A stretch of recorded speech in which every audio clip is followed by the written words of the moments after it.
Greg, you work for Whites. Tell us a little bit about Whites. So William F. White is a 50-year-old plus lighting and grip company established in. We have offices in Vancouver, Calgary, Winnipeg, Halifax, Toronto, a depot up in Sudbury. We're the only cross Canada lighting company that exists. In addition to our usual lighting and grip, we also have White's camera, White's specialty equipment, which is the cranes and techno dollies and all of the crazy cool toys to make all those really cool shots. As well as our newest acquisition was Locations Equipment Services, based in Vancouver and Toronto. So we can kind of cover the gamut of production. And as of 2019, we have White's Studios with actual studio space across Canada as well. Well, that's an incredible resume you guys have. You pretty much provide equipment to all the productions. Yeah, whoever wants to work with us, we're happy to work with them. We've got major Hollywood shows as well as small Canadian independents, which I deal with, as well as we have a fully fledged commercials department that's been working with commercial productions across Canada as well. Okay, awesome. How does Whites work with independent creators? Well, so my job kind of came into being about 3 years ago. I'd been working with Whites to that point in Calgary, but as a Canadian filmmaker, I always put myself through the ringer to put together budgets, to find out what kind of financing is available. And then one year I was out here representing a short film that I had made, and it was screening at the Toronto After Dark Film Festival. Came out and met with the team from Toronto, and kind of made the suggestion that a Canadian filmmaker working with Canadian filmmakers helps us understand what they're going through. We know that everybody doesn't have multi-million-dollar budgets, but on the Canadian side, it's even more difficult because you're dealing with multiple financiers. So it's not necessarily that you don't have the money. You may not have the money right now. So a $10 million or sorry, $10,000 budget may have more money in place than a $125,000 budget because there's three other parties that are giving money in the end, or in the tax credit scheme, etc. So having a filmmaker kind of be able to emphasize with the points of emphasize with the pressure points that Canadian producers feel, I think was a very valuable and really a very smart decision by William F. White in general, because what it allows us to do is it allows us to understand the difficulties that the client and our fellow filmmakers are going through to get to the door when they're ready to have the conversation with us. Have you worked with a lot of web series? I know that my series when we shot years ago, we actually got a really good deal through Whites, and it gave us the ability to get a much better look on those few days that we had the equipment. So how do you work with that? Have you worked with other web series? Yeah, absolutely. Again, I try to put myself through the ringer as best as possible. So I actually produced 3 seasons of a web series out in Alberta with TELUS. Got to know the process and the hurdles that that 100, 125, $150,000 range puts pressure on, because now all of a sudden they're learning about working with ACTRA and having those extra costs on there. So we kind of it was important for me to understand what they're going through. Out here, as soon as I got here, the web world was just starting to kind of blow up, and we've worked with Detention Adventure. We work with the guys from the Roo all the time. There's quite a few really strong Canadian web series that my process is to work with and kind of become a partner in production early with organizers. So the benefit of the web world is there are funds like Bell Fund and IPF, previous iterations of the IPF, where you were required to have a proof of concept or a trailer allowed us to kind of build those relationships with filmmakers through helping them put together their proof of concept, but more importantly, help them understand the battle that they were about to get into, which is I have a very small amount of money and I want to put as much of it on screen as possible. What kind of resources are available to me? And it allows us to get a little bit more runway with those web series as they were going into their financing structure, to understand that, it's much easier to get production value on screen when you're dealing with professionals like us, because we can help you find those pinch points and find solutions before your budget is even in place. That's pretty amazing. What are some of the things that producers should think about when they're going to hire, well, not hire you guys, but work with you guys to get new equipment? Do they need to think about it well, of course they need to think about it during pre-production and everything, but from your perspective?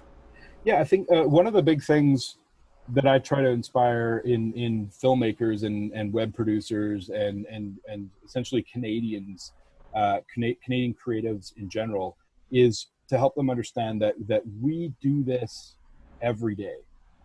There's a show dropping on Amazon Prime called The Boys. William F. White supplies equipment for that. As Canadians, we should wear those shows as badges of honor, because our crew, the people getting up at 5 a.m, driving to set, working on we're capable of delivering on that level. So whenever I work with a filmmaker, the first thing I try to do is get them to look down, break down the barrier of what's possible, because everything is possible. Now it becomes a matter of understanding what we've done and what we can what we can do to help bring your project to the next level.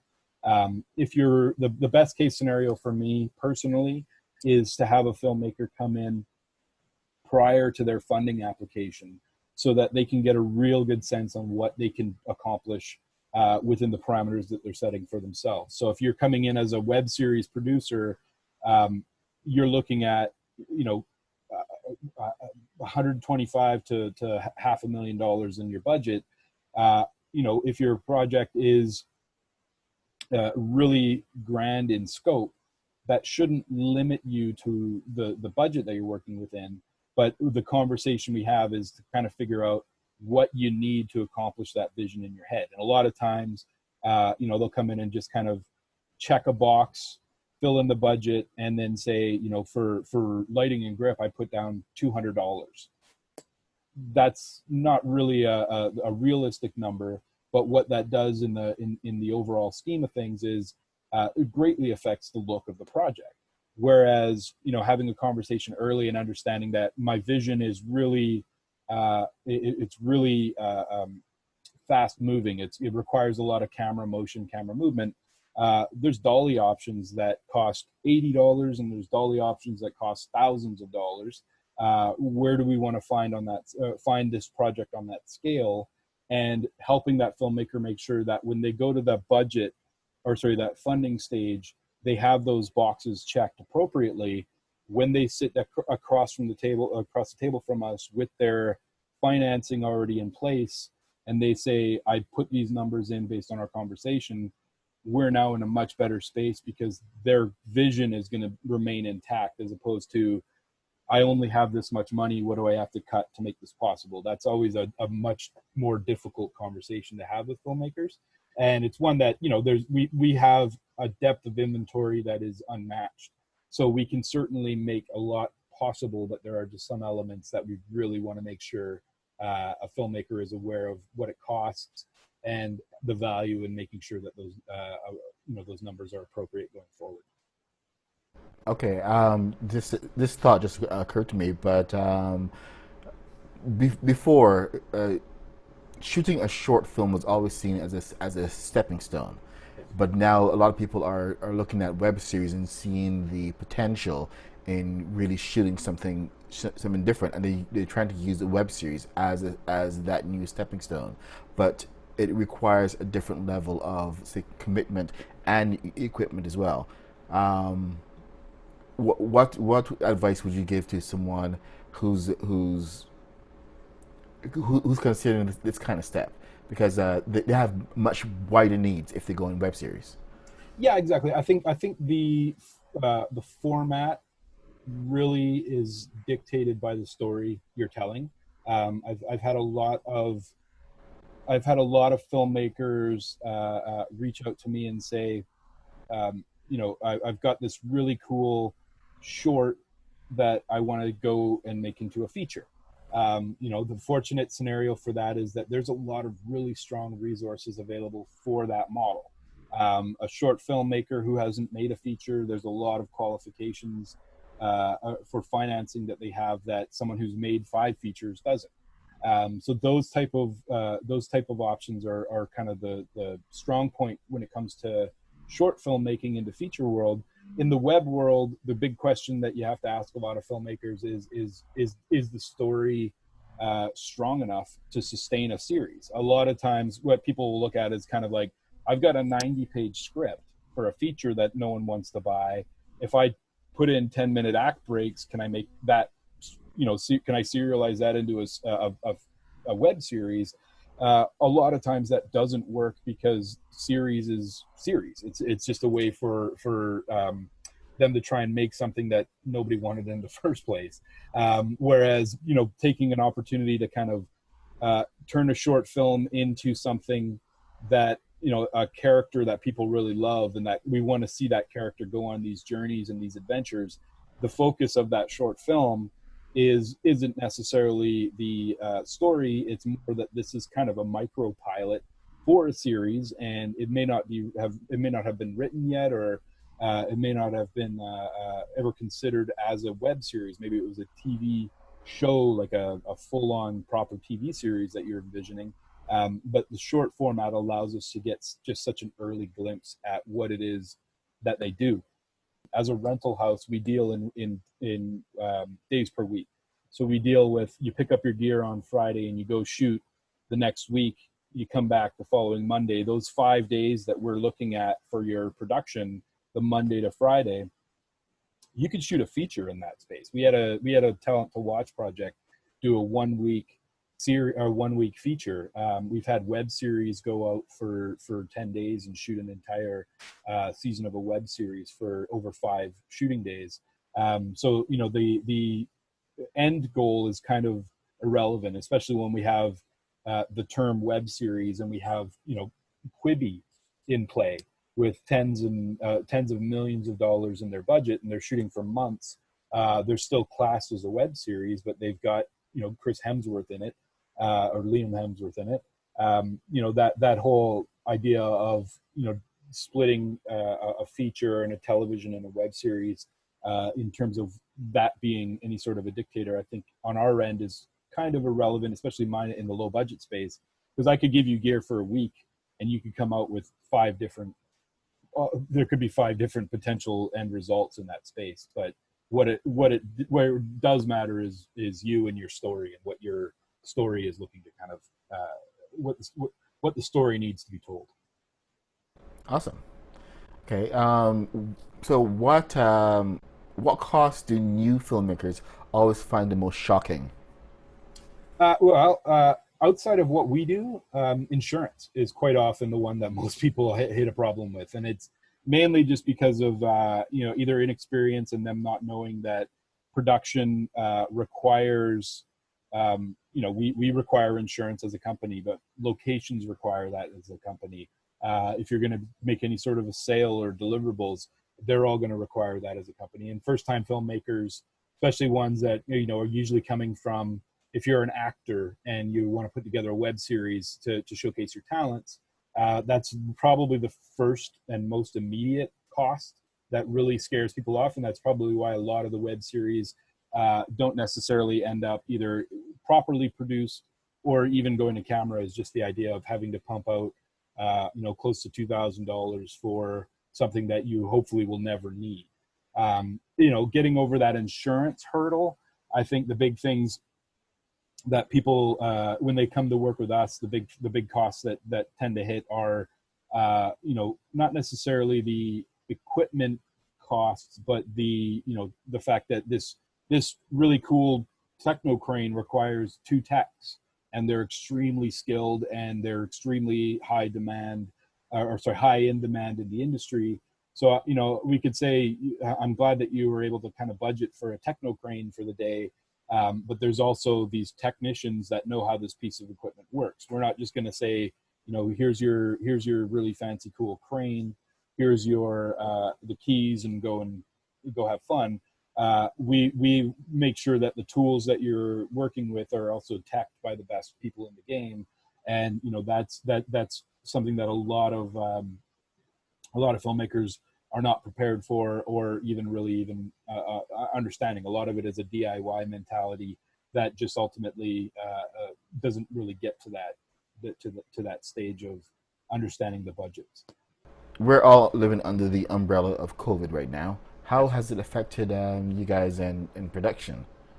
On our end, we saw the new demand in terms of PPE was going to be a huge component of production going forward. So we knew that we could help our clientele out by locations equipment services did an immaculate job getting into sourcing and making sure that when productions reached out to us, we could offer some the tools they need to get back into production safely. March 15th, after the long weekend, we hit the ground running and preparing for what the industry looks like coming back, and we were very successful in terms of being able to transition from the COVID shutdown to small operations. Our commercials department has been booming now, and we've been really fortunate to kind of lead the charge in terms of set safety, making sure that the tools that you're getting as a filmmaker, if you're renting a piece of equipment from us, that it's going to be fully sterilized, it's going to be cleaned, it's going to have, we have videos on our website in terms of our process, because we want to make sure that if you're a filmmaker, you feel safe using the equipment that we have.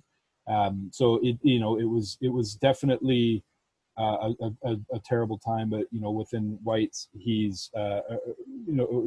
White's, the William F. White world, we are making sure that there's a comfort level when you come back to know that we've been working on solutions since day one.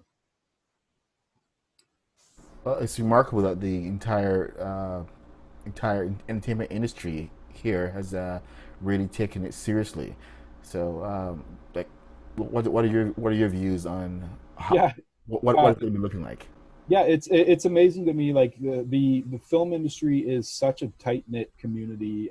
The film industry, to no surprise, when we opened the doors and started bringing in productions, there was a very early couple of conversations being had about the shows that opened up early and their COVID plan they have in place, and it's very regimented because everybody understands how difficult those months of shutdown were. That a simple act of compassion, wearing a mask, washing your hands, using hand sanitizer, can keep you more can keep you and your fellow coworkers and filmmakers safe. And by doing that, we continue to have jobs to be able to go to. The industry is taking it extremely seriously, and that's something I'm very very proud of from a Canadian side, because we have a huge opportunity right now on the world stage to be one of the few countries actually open for business in this space, and we're doing a really strong job of making sure that we're going to keep our doors open for a while. Well, we all got to be responsible there. Yes. Um, this actually brings up another the question. Like, you guys have studios, um, so I know uh, you're more than likely taking a lot of precautions with the studios there. But can you tell us a little bit about the studios you have available, and if they're available to filmmakers, and pretty much what steps you're taking to make them like COVID ready?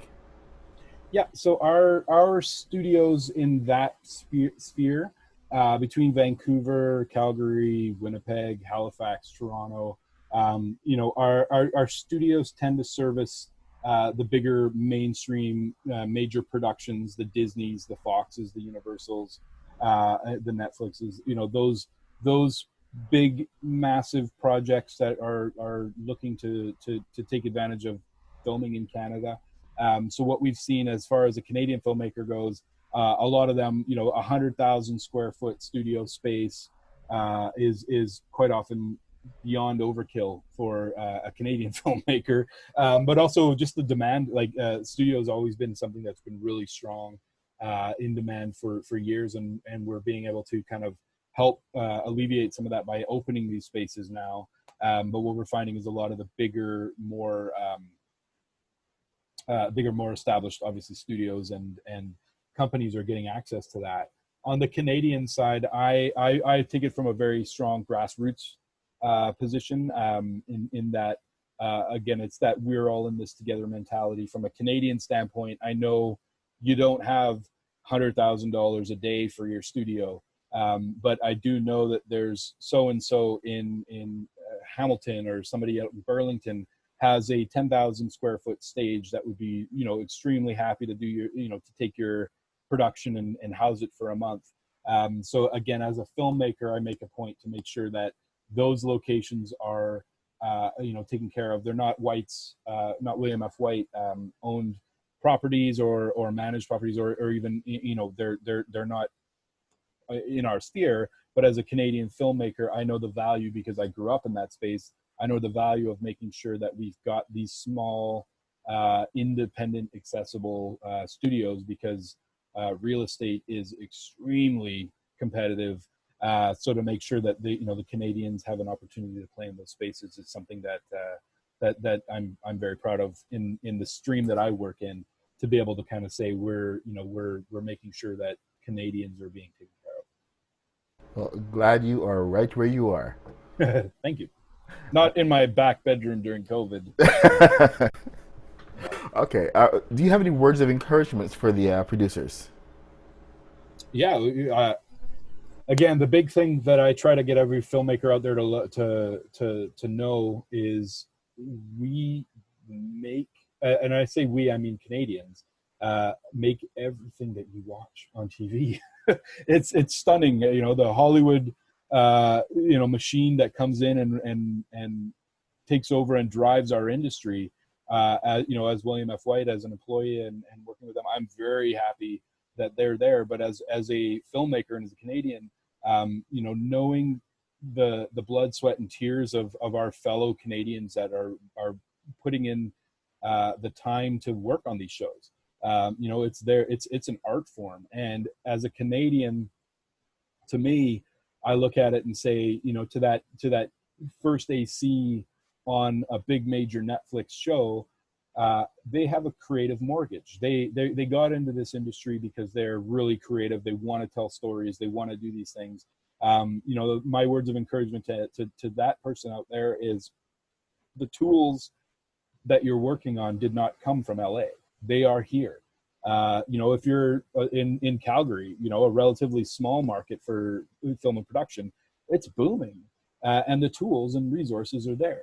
Halifax and Winnipeg is booming, and the tools and resources are there.